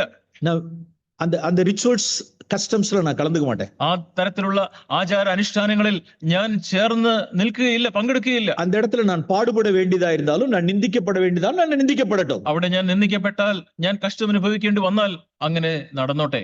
எஸ், சில சில சில குடும்பங்கள புருஷன் ரட்சிக்கப்படாமல் இருப்பார்கள். ചില കുടുംബങ്ങളിൽ ഭർത്താവ് രക്ഷിക്കപ്പെട്ടിട്ടുണ്ടാവുകയില്ല. ஃபுல்லா வீட்டுல என்ன போயிட்டே இருக்குன்னா, டிவியில சினிமா மூவிஸ் போயிட்டே இருக்கும். വീട്ടിൽ സിനിമ ഇങ്ങനെ ടിവിയിൽ അവര് വെച്ചുകൊണ്ടേയിരിക്കും. சோ இப்படிப்பட்ட சூழ்நிலைகளில் நம்மளுடைய பிள்ளைகளை நாம் எவ்வளவாய் தேவ பக்தியில நம்மளுடைய பிள்ளைகளை நாம் கொண்டு வரணும். ഇങ്ങനെയുള്ള സാഹചര്യങ്ങളിൽ നമ്മുടെ മക്കളെ എത്ര അധികം ദൈവഭക്തിയിൽ നമുക്ക് വളർത്തിക്കൊണ്ടുവരേണ്ട ആവശ്യമുണ്ട്. அதுல ஈடுபடாம அந்த டிவி உள்ளார அவர் ஹஸ்பண்ட், அவர் தான் ஹெட் ஆஃப் த ஹோம், அவர் குடும்பத்துல சினிமா பார்த்துட்டு இருக்காரு, என்ன பண்றது? இப்ப ഹസ്ബൻഡ്, അദ്ദേഹം കുടുംബത്തിന്റെ തലയാണ്, അദ്ദേഹം സിനിമ കണ്ടുകൊണ്ടിരിക്കുന്നത്. നമുക്ക് എന്ത് ചെയ്യുവാൻ കഴിയും? இப்ப இந்த பிள்ளைகளை நாம் தேவ பக்தியில வளர்க்கணுமே. ഈ കുഞ്ഞുങ്ങളെ ദൈവഭക്തിയിൽ വളർത്തുവാനുള്ള ഉത്തരവാദിത്വം എനിക്കും ഉണ്ടല്ലോ. அந்த இடத்துல பிள்ளைகளை நாம் எவ்வளவு வேறுபிரிக்கணும். நம்ம ആ സാഹചര്യത്തിൽ എന്റെ മക്കളെ അവിടെ നിന്ന് മാറ്റി നിർത്തണമല്ലോ. எவ்வளவாய் நாம் முழங்கால நிக்கணும். എത്ര അധികമായിട്ട് ഞാൻ എന്റെ മുട്ടിന്മേൽ നിന്ന് ദൈവമുഖം നോക്കണം. எவ்வளவாய் இந்த பிள்ளைகளுக்காய், அந்த புருஷனுக்காய் நாம் ஜெபிக்க வேண்டியது இருக்கு. എത്രയധികം ഞാൻ ഭർത്താവിന് വേണ്ടി പ്രാർത്ഥിക്കേണ്ടതുണ്ട്. ஏன்னா அதனுடைய அந்த filthy thingsனால நம்மளுடைய பிள்ளைகள் கரைபடாதபடிக்கு நாம் பார்க்க வேண்டியது நம்மளுடைய பொறுப்பு இருக்கு. കാരണം ആ വൃത്തികെട്ട സാഹചര്യങ്ങളിൽ ഞങ്ങളുടെ മക്കൾ അവര് മലിനപ്പെടാതെ സൂക്ഷിക്കുവാനുള്ള ഒരു ഉത്തരവാദിത്വം ഉണ്ട്.